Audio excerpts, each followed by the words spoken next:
પાટણના સાંતલપુરના રોજુ, પીપરાડા અને ગરામણી ગામના ખેડૂતોએ વિરોધ નોંધાવ્યો છે। ખેતરોમાં પાણી ન મળતા ખેડૂતોએ માઇનોર કેનાલમાં બેસી રામધૂન બોલાવી હતી। ખેતરોમાં હળ, બિયારણ તેમજ પિયત કરીને ખેડૂતોએ હજારો રૂપિયાનો ખર્ચ તો કર્યો છે, પરંતુ પાક લેવાના છેલ્લા દિવસોમાં પાણી ન મળતા પાકને નુકસાન થવાની ખેડૂતોમાં ભીતિ સેવાઈ છે। ત્રણેય ગામના ખેડૂતોને નર્મદાની મુખ્ય કેનાલમાંથી પાણી મળી રહે તે માટે 2015માં માઇનોર કેનાલ બનાવવા આવી હતી, પરંતુ અધિકારીઓ અને કોન્ટ્રાક્ટરો માત્ર ભ્રષ્ટાચાર કરતા હોય તેવા ખેડૂતોના ખેતરોમાં પાણી મળ્યું જ નથી।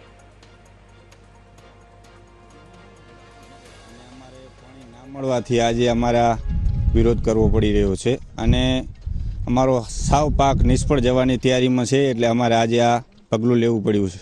કઈ કેનાલ છે અને કેટલા સમયથી પાણીની રજૂઆતો કરી છે? અમે પ્રથમ 11મા મહિનામાં પાણીની ખાસ જરૂરિયાત હોય છે, પણ પાણી ના મળવાથી આજે ફાંટિયામાં ક્યારે પણ પાણી ના મળવાથી આજે 4-5 વર્ષથી તો આમ લગાતાર તકલીફ સાથે સહન કરી રહ્યા છીએ, પણ આજે હાવ માલ પાક નિષ્ફળ જવાની તૈયારીમાં છે। ત્યારે છેલ્લા ઘણા સમયથી કરતા આવ્યા છીએ, 10 વર્ષથી જો કે વિરોધ કરીએ છીએ, પરંતુ હજી સુધી અમારા ગામને પાણી મળ્યું નથી અને અમારા પાકો, અમારી વેદના કોઈ સાંભળતું નથી। એક જગતનો તાત જે આખા દેશનું ભરણ પોષણ કરે છે, એટલે ખેડૂતને જગતનો તાત કહેવામાં આવે છે, પરંતુ અમારી રાય કોઈ સાંભળતું નથી।